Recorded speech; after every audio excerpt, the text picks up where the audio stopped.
Hi, welcome to the Extra Podcast, episode 247. This is your silent producer, Matt, who is no longer silent. They've given me a microphone.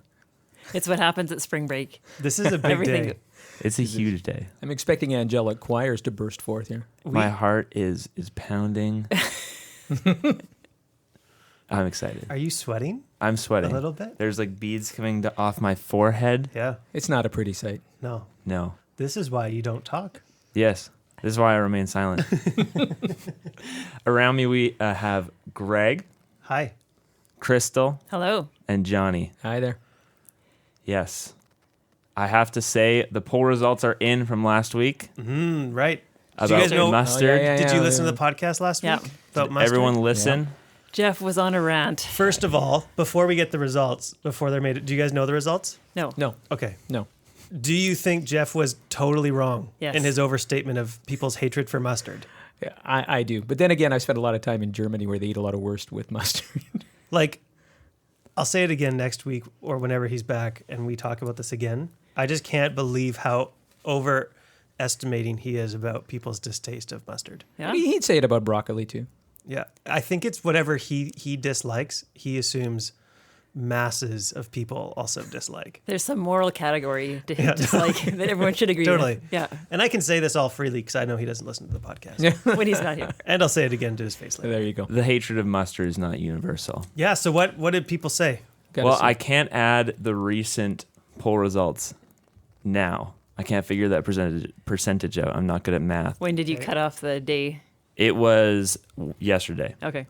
66% of listeners responded in favor of mustard. Whoa. That's 2 out of 3.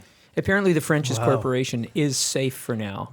Although, I don't know if you noticed yesterday, there was a story that they have started making ketchup, and they want to go head-to-head with another With Heinz? major, yes, Heinz. And they can't get any market share, so Loblaws, the Canadian grocery giant, pulled all the French's ketchup off of their shelves because nobody's buying it. So, obviously, that wasn't... French's makes ketchup? Who knew? Well, Heinz makes mustard and relish. You can buy a little 3-pack for barbecues, right? And I don't know. Well, you could actually get Tricky. into sort of like mustard taste testing. You get your Dijon, you get your Yep. spicy Yep. heat Honey- mustard. You got isn't there honey mustard? honey Yeah. Dijon Yep. is good. Yep. You got your French's, you got your Heinz, all these, and then Coleman's. You can make your own mustard. You have the little powder and stuff, and Yep. you mix it up with some. That's got to be powder. What about, is Grey Poupon a thing? Isn't that a word? Is that a word for mustard? Moutarde en français. Is Grey Poupon not a No, thing? it is. Oh, it's probably something. a type. Yeah. Yeah. Okay, I have to It's add. like from some movie. or I don't know. I some- just like saying Grey Poupon. Ah. I have to add. We have official statistics sent in by a listener Wow. from the America's Favorite Hot Dog Topping.com. 71% of Americans prefer mustard There on it their hot is. dogs. Swish. prefer and or here's- have it in conjunction with They pepper. prefer it Over other ketchup. toppings, Ah. over ketchup. So in terms of hot dog toppings, though, I mean, I was always freaked out by people who put ketchup only on hot dog. It just seemed wrong to me. It always seemed that you should always put mustard and then whatever else you want on the hot dog. Lots of onions. I was going to say the onions are an underrated part of the hot dog. They are. Oh, yeah. They grilled, Oh, ungrilled, so good. anything. Yeah, you got to do it. I mean, you go to those little tubs at the Costco and you pile those little banana peppers, too. The Costco. There's one. Apparently, there's just one. You know, the Costco. So the better part of hot dog culture, though, is going to baseball games. Yes. And finding a good dog in the ballpark. Yeah. And San Francisco, AT&T Park was probably the best hot dog I ever had. Yeah. Kristal, best hot dog you've ever had. Actually, at the Abbotsford Air Show when I Really? worked there. Yeah, Wow. they had good smokies. Crocker. Matt, silent producer, best hot dog. My mom's. Really? Homemade. You know, I don't like hot dogs. Okay. So this is a stretch for me. I usually take the wiener out and dip it, Oh. and then have Ketchup? the bun with just ketchup on it. Just eat the bun with the ketchup on it So you'll eat both parts of the dog. But separately. separately. You're weird. But I know. there's also a culture between how do you cook the hot? Do you boil it? Boil. Do you Oh, no. oven bake or barbecue No, on the grill? barbecue. Oh, Barbecue. and you slather the barbecue sauce onto Yeah. it. So that's the unseen condiment on the hot dog. That's right. that Oh, really totally. sings, right? I think it's boil or those lights in a 7-Eleven. That's the way to cook Those a hot just dog. sweat. There you Okay, I go. have just have another the beads question, coming off another them. hot dog related question Okay, first. Yeah. Do you think only kids should put ketchup only on their hot dog? No. You know what? I am an equal opportunity hot dog eater. Can you put ketchup on your hot dog under or over the age of 18? Is that acceptable? Of course, these categories are so false. You're Okay. just imposing all these. I'm looking at the Paradigms. statistics here. The hot dog paradigms are really out of whack. You're here. a total legalist. Can you put mustard on French fries? No.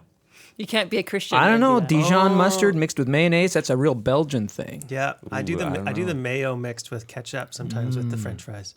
Okay, one last hot dog statistic. Okay. The NHDSC's rules, I'm going to assume that it means National Hot Dog Society something, That's pretty good. of hot dog etiquette state ketchup should not be used as a topping for anyone over 18 years of age, but Americans disagree.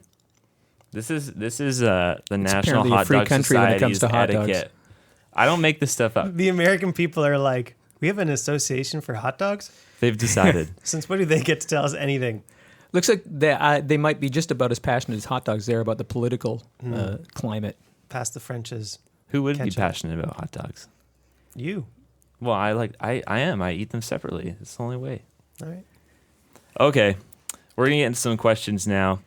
Our first question comes in from a listener talking about UFC, wanting to know just some boundaries about watching UFC. And the question is watching UFC wrong? My husband has an interest in UFC, and I think it is wrong. Just wanting some thoughts and opinions on the UFC.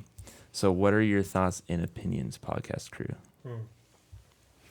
Johnny, before we were talking, you were talking about the connection of UFC to boxing Right. as an Olympic sport and the differences, and so that I think that'd be a helpful. Well, way to- you know, if you actually look at boxing in the Olympics, they have headgear, protective gear on their hands, obviously gloves, and then they also limit it to 3 rounds. The referees in the middle of things trying to make sure that the person's not going to be concussed or whatever. The point in Olympic boxing isn't to knock the person out; it's actually to score points. And that you do that by actually how many times you connect to a person's head or waist up, right? So this is how you score points in Olympic boxing.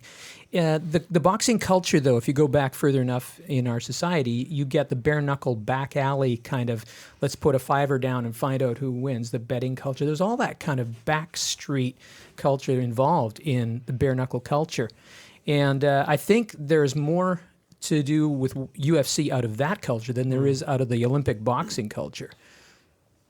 Yeah, I agree, and the tie-in of the popularity of UFC with the popularity of boxing, plus a little bit of the WWE, Right. what do they go by?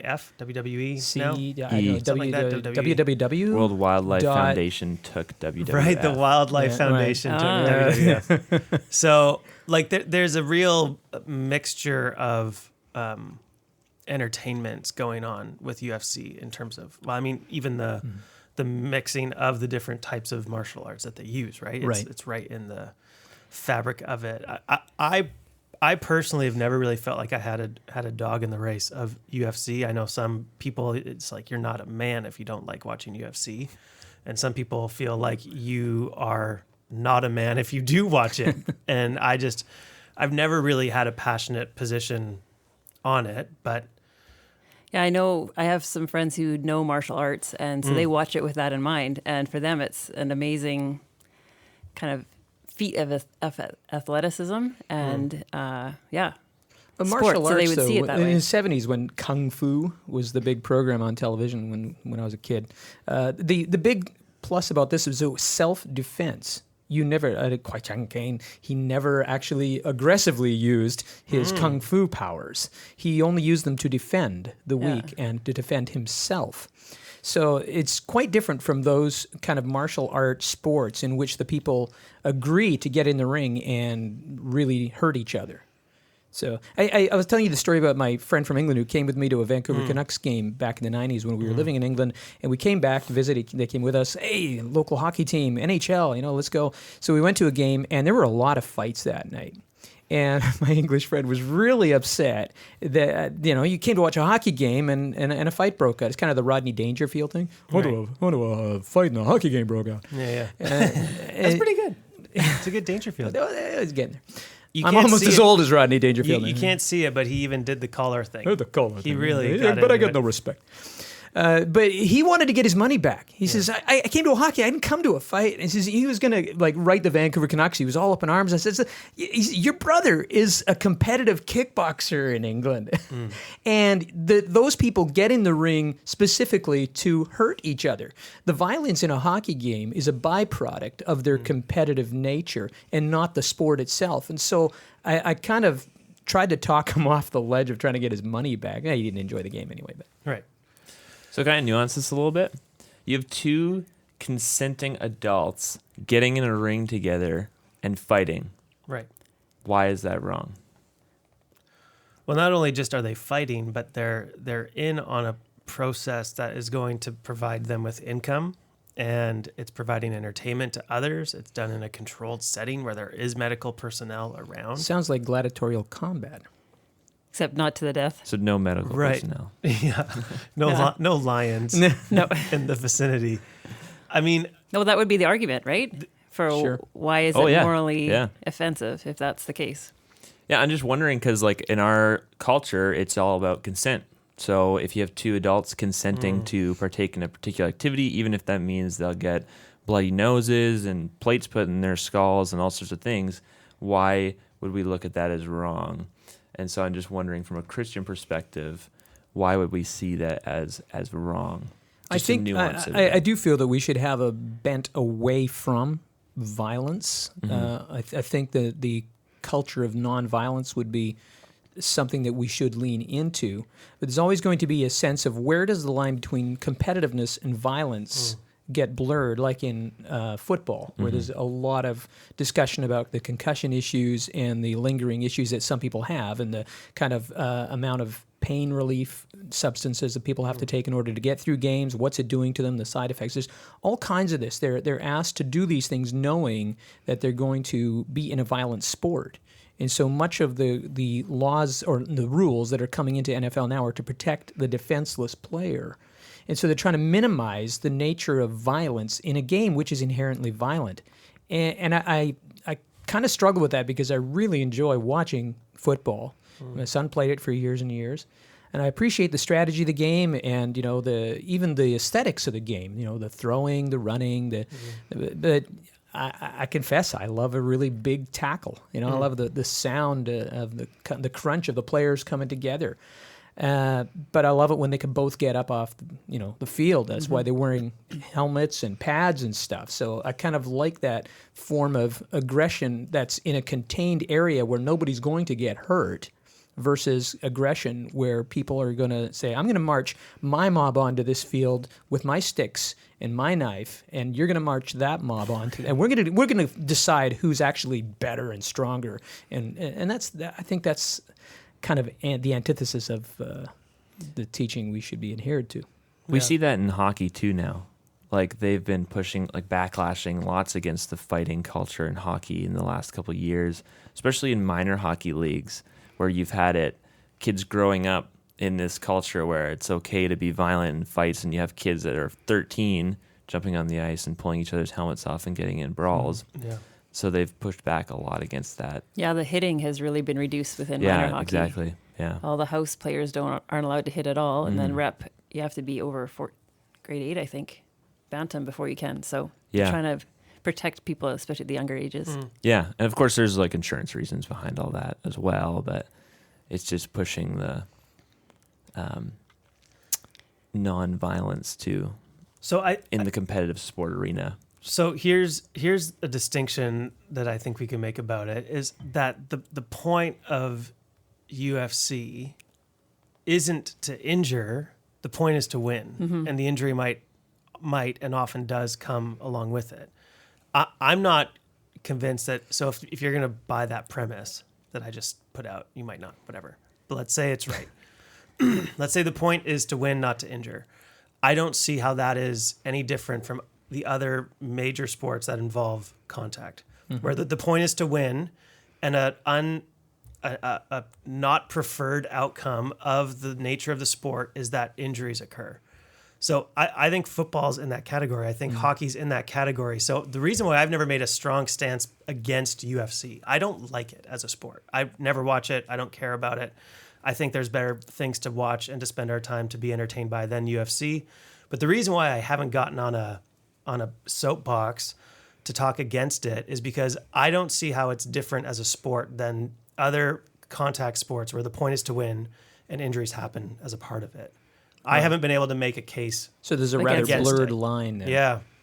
Because I wouldn't go to someone and say, you can't watch football and be a Christian, or you can't watch hockey and be a Christian because injuries happen in that physical sport. And so I don't feel like I can now come to UFC and say, hey, I'm going to now impose a different category on it because the guys are not wearing shirts and you can see the blood easier, or you can see the injuries easier. Like, the broken bones are underneath the padding and the bruising's underneath the padding, but in UFC you see it. But so because it's in front of you, it's wrong now. So that's where I just feel like any kind of imposing UFC is evil and needs to be avoided. I just feel like we're imposing a totally different standard on it than we do any other sport. So either we up the ante on all physical sports and say, look, if violence is going to be a part of it, Christians should live a non-violent life. And to live the Jesus way means to not be involved in competitive sports where violence is there and there's a potential for injury. I think that's consistent. Or to say we need to show discretion and use our wisdom and the best, safest way to participate, which is why I would tell someone, if you want to have a well-working brain your whole life, probably don't be a UFC fighter and probably don't play football for a long time. What's the ethical dilemma for a hockey player who considers himself an enforcer? Right. Or you got guys who are quite verbal Christians, right? Guys like Jerome McGinley and Shane Doan and people like that who are also quite happy to lay out gloves, massive hits and drop the gloves and fight. Yeah. So I just don't think we can. My point is I don't want us to put restrictions on UFC that we wouldn't also put on football and hockey. But I think the question, because we read it earlier, was more about, you have it, Matt, so why don't you? Well, it's kind of talking about whether or not we should watch it if it's causing somebody else to stumble. So if you're in a household, for example, and let's say I really like watching UFC, hypothetically, but my younger brother, he finds it repulsive and disgusting.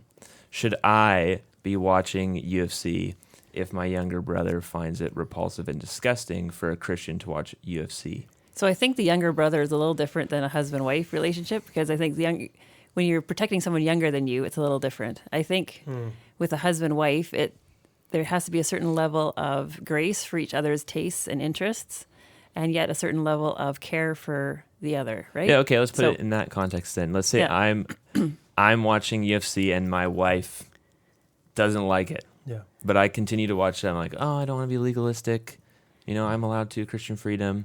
But she's like, no, it's disgusting and repulsive. I hate when you watch this. How do we deal with a situation like that? So my thought is there has to be kind of grace on both sides. Like, I think for the husband, if he realizes it's offensive to his wife, watch somewhere when she's not around or when it's not affecting her personally or in a room where she's not.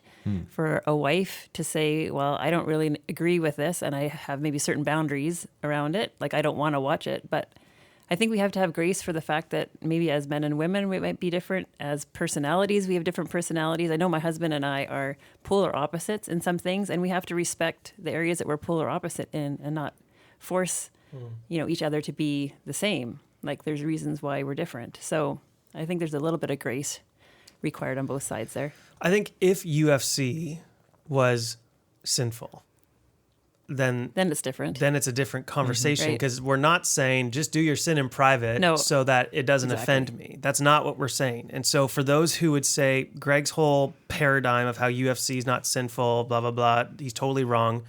they would hear that and say, that's ridiculous, because you're basically saying that people should just sin in private so we don't offend others.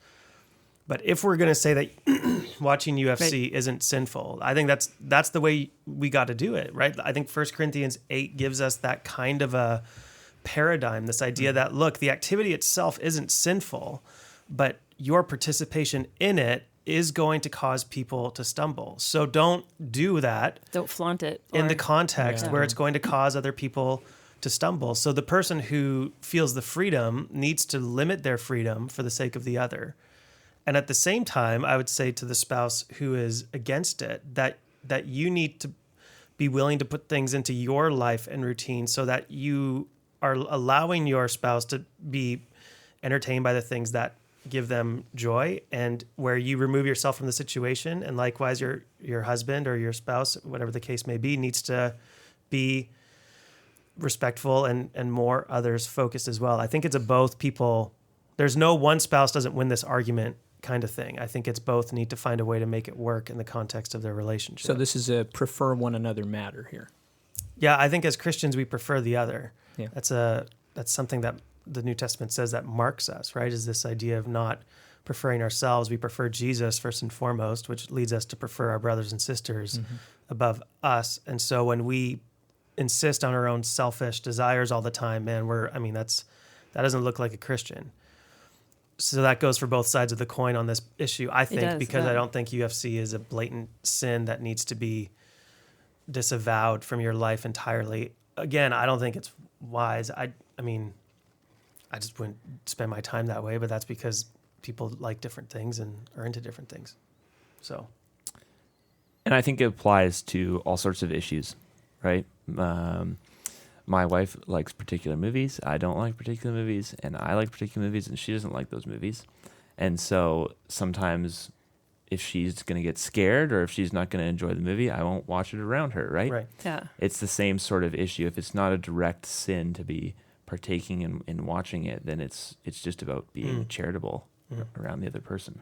And I think if you're worried, like as a wife, for what something might be leading your husband to think on or value or whatever, then I think what you're called to do is pray in that situation and think like how you would like to be treated if someone wanted to confront you about something. Like as a wife, you don't want your husband to be continually nagging you and putting boundaries around you that make you feel boxed in. You want them to know that they understand you and that they care for you and that they're giving you freedom to decide how you're going to live your life and pray for them. So I think if we try and control each other's behavior to make people look the way we want them to, we're not actually getting at the heart issue. And if your husband's heart needs to change, well, then you need to pray for that. That's a bigger issue. But I think controlling the behavior around it's just going to be manifested in something else. Like if he just loves violence, well, then he might watch CSI that is really, or whatever, like all these different things that might also push your buttons, right? So if it's a heart issue, I think pray for the heart and be compassionate and loving and caring and build relationship. Yeah, and I also think we need to, this is another good reminder for us to not be sponges when we're entertaining ourselves. We have to be sieves, right? That imagery of just, but it can happen with anything. It could happen with watching too many chick flicks or watching The Bachelor. You could be watching The Bachelor in a totally innocent way, or you could be watching it thinking to yourself the entire time you're watching it, man, I wish that my husband was this romantic and we went on these kinds of dates, and I wish that this kind of thing marked my life. You could be watching sports like basketball and enjoy it for the strategy and enjoy it for the game, or you could be watching it and thinking to yourself, man, I love how those guys dominate and have a swagger and have a killer instinct about them, and I want to bring that into my life. This like no mercy, just capitalize, you're the man. Like there's all kinds of ways that everything we engage in entertainment wise, if we're not careful, it's going to negatively affect us. And so it doesn't mean that the entertainment is evil. It just means we can't be sponges. We got to be sieves. Awesome. So just to clarify, this is a Christian freedom issue, right? That's what I'm arguing. I mean, if someone wants to present a case to say that UFC is sinful to participate in and to watch, I mean, I'd love to hear that case be made by someone. I just have a hard time. I've thought about it. I have a hard time seeing how that argument can be made and not also be applied to other competitive form of contact physical sport. So everyone around the table is in agreement? Yeah. We are. Done. But we're the like spring break crew. We're not the real You guys. should, That's you right. should Yeah, ask. we're the real ones. You should the ask. jury's in. Christian freedom. There you go. Done. Hey, if you disagree with us, you should give us your rationale of why. Besides, I don't like it, and blood grosses me out. Why would UFC be considered a sin? Period. And email it to extra@northview.org. Yep. And then if we really like your submission, we'll interact with it. Okay. Next, we're going to move on to the next question, which has to do with Easter. We're It's just talking. timely, isn't it? There Yes. you go. Yes. A real listener emailed us. No, we decided this one on our own. Man, you had them fooled there for I a know, minute, I Matt. know. You Wow. could have kept We going. listen. I felt my conscience. I couldn't in good conscience lie Crystal to the said listeners. before that she listens to the podcast, and she And raised people this have asked question. me this question. So that's just a legitimate. It's a legitimate question Okay, it's that people ask It's legitimate from the listeners. through Crystal. Why is Easter not tied to Passover? Should Christians be celebrating Passover as well as Easter? Johnny, you've done a lot of work with communion through your master's studies at the Weber Institute, and so, I mean, I'm looking to you because you're like our resident communion guru. Yeah, actually, communion does play into it because it's the Lord's table and what it signifies or symbolizes. We have to remember that the last Passover actually took place at the Last Supper. When Paul himself writes in 1 Corinthians 5, "For Christ our Passover lamb has come." So we then have to move into a new era. Now, you have to look a little bit historically that the early Christians were Jews, and they were still wanting to be in the culture of celebrating these things, but very quickly they realized that they could no longer celebrate the feasts of the Old Testament, which pointed to Christ himself. And once the resurrection had taken place and the ascension after Pentecost, then they realized that there was a different framework. A new paradigm had come upon the people of God. And it was an inclusive paradigm that was not just Jewish, but also to all the Gentile world, too. So early again, in the days of worship, you start seeing that Sunday becomes the Lord's Day, because it was the day of the resurrection. And so that, being the central, most important differentiating tenet of their faith, became the reason they would do Sunday worship. And at the heart of Sunday worship was, Greg?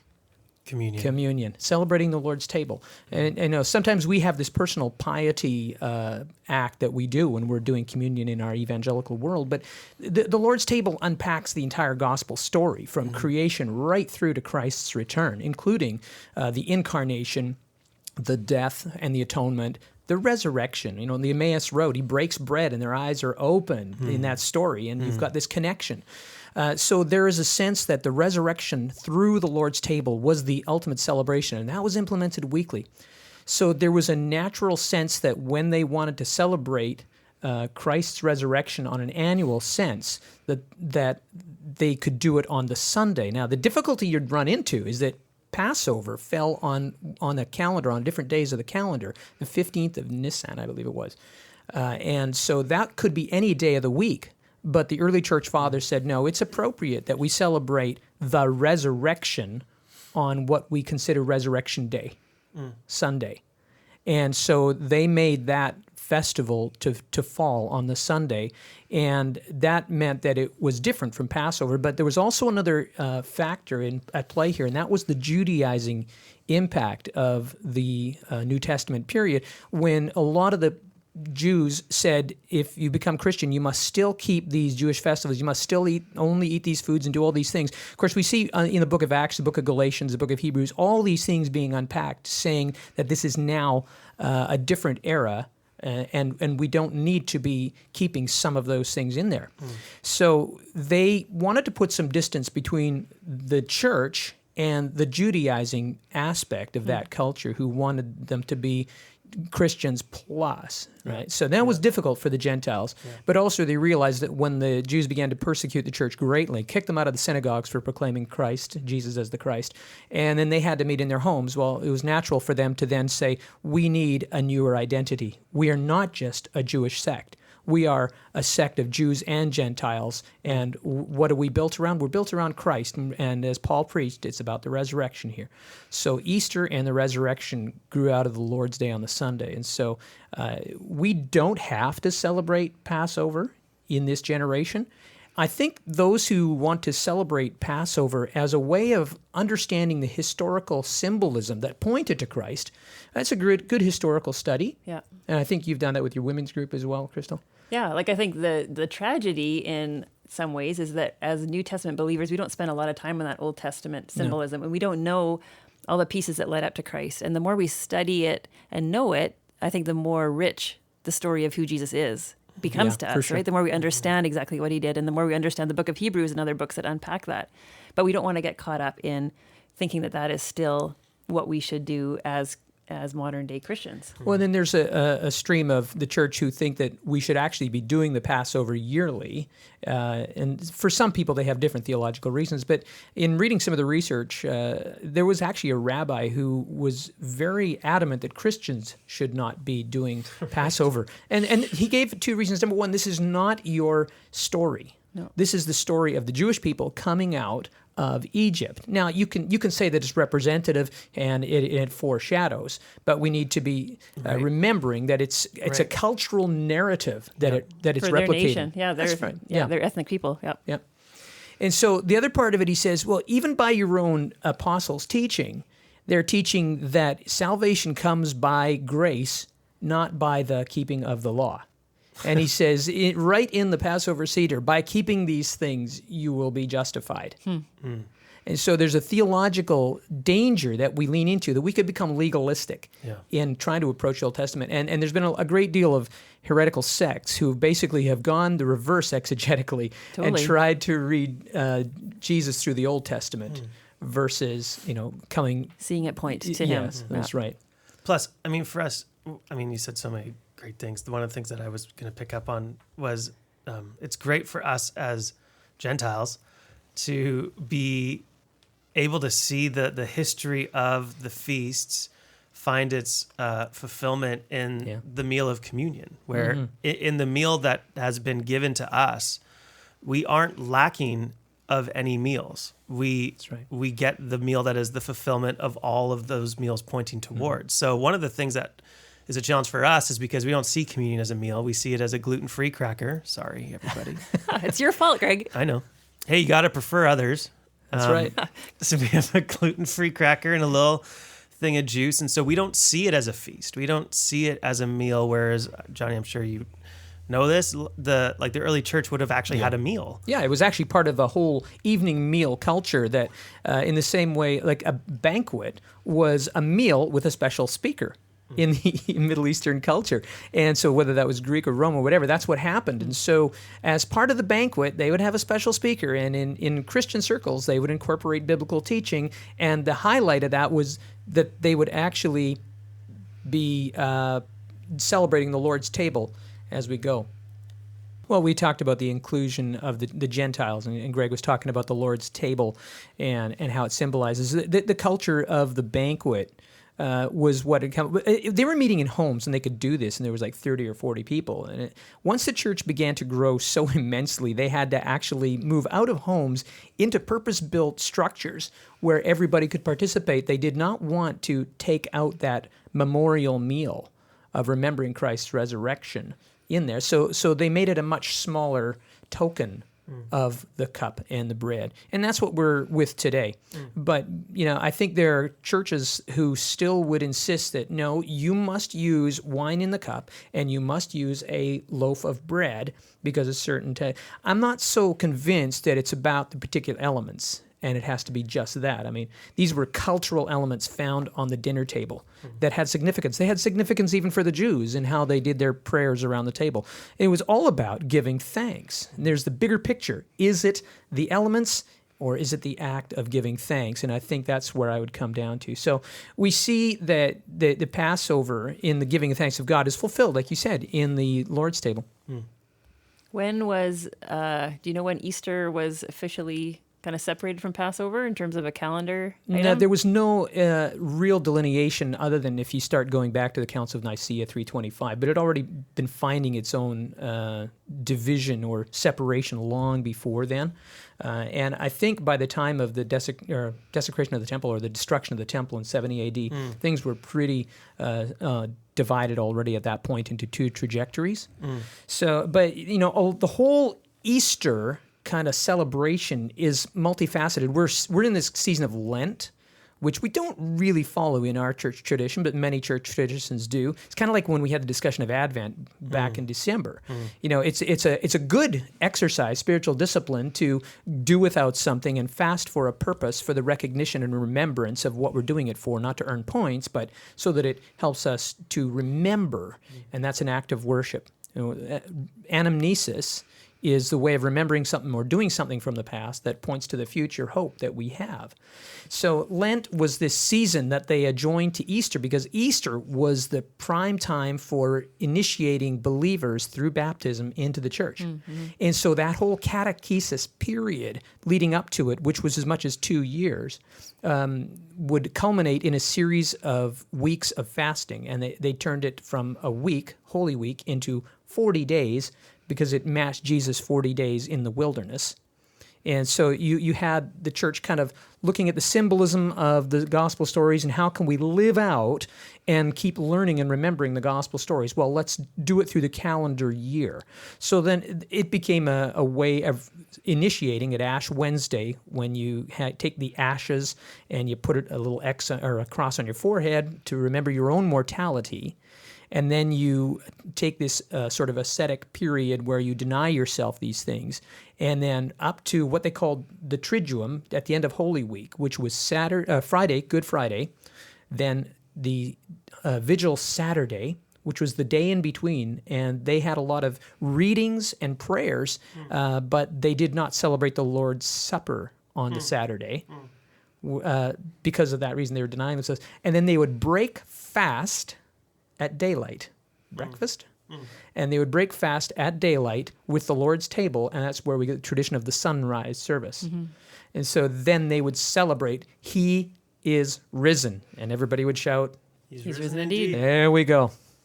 So there's a little bit of the story of the development of how that whole period came up through. But it really, and that's especially important, I think, to recognize the separate events of the Easter story, such as the Good Friday and the atonement picture in there. But then Sunday and the resurrection, two very distinct events. And we're going to celebrate them differently in our services this year. Cool. You should promo that. Well, yeah, we're going to do. We are doing Good Friday communion services here at the Abbotsford campus at 4 and 6 o'clock, and that'll be a much more contemplative service, but as well with the Lord's table, so we can remember the atonement part of the Lord's table. And then we will have our usual service times on the weekend where we're going to focus more on the resurrection. Matter of fact, we're going to continue with the unpacking of the Psalms. On Good Friday, Andy Steiger is going to talk about Psalm 22, which is where Jesus famously cries out, my God, why have you forsaken me?" Yeah, very appropriate. A beautiful picture of this, and that'll lead us into the Lord's table. And then our preaching team will be handling one of the resurrection-oriented themes in the Psalms on Resurrection Weekend. Yeah. And that's the regular service. We do have a sunrise service, though, don't 7 we? 7 a.m. 7 a.m. in the worship center with Timbits. You can break. That's how they're breaking fast. Yes. With honey cruller Timbit. Are there gluten-free Timbits? No. Oh, man. You're out of luck. You're not coming to that service. That's it. I will be at Sunday night. Hey, so That's if you right. want to come Sunday night celebrate, gathering. have an meal, Easter too. dinner meal with us at 4:45, and then we'll have our Easter service at 5:30 that evening in West Court. It'd be great to see you out there as well. Very good service. Great. Well, I bet our listeners did not expect a history lesson today, which they got for free. That's amazing. So I'm just going to put it out there. This was one of my favorite ones to participate in. We got to talk about mustard, about UFC. Hot dogs. Hot dogs. We talked a lot about hot dogs. A whole 8 minutes. You timed it. And then we got to talk about Easter and communion and history, and man, that's a good time. Those are Greg's 3 favorite topics. That's right. Hot dogs, UFC, communion. communion. Yeah. How long before you're implementing hot dogs at communion at the Sunday night gathering? You know what? I just want you show It up. wouldn't take much. And you you'll just see. you just need to add the wiener. That's right. It's only. You have that big courtyard outside. You could have like a barbecues going. Kate, you know what? In summertime, That'll be when the good. weather's nice, we are going to open up those glass doors and we are going to have some barbecues and we're going to spill out into the. It's going to be a good time. So I think come the to Sunday night SNG. gathering could be the choice service for the summer. I think it should be. Well, a It'll lot be of peop- busy. Yeah, that's when it actually gets a lot busier, right? Yeah. Because people are gone for the weekend, but they still want to. Bring your Be to frisbees. church. And you know what? That courtyard is beautiful. It is. To be able to eat there and then mingle into the to singing some praises to the God who saved us. Man, it's going to be a good time in summer. Great. Well, if you guys have questions or opinions or thoughts, please email us at extra@northview.org. We'd love to hear from you guys. Signing off is Matt, the not so silent producer. Have a good day.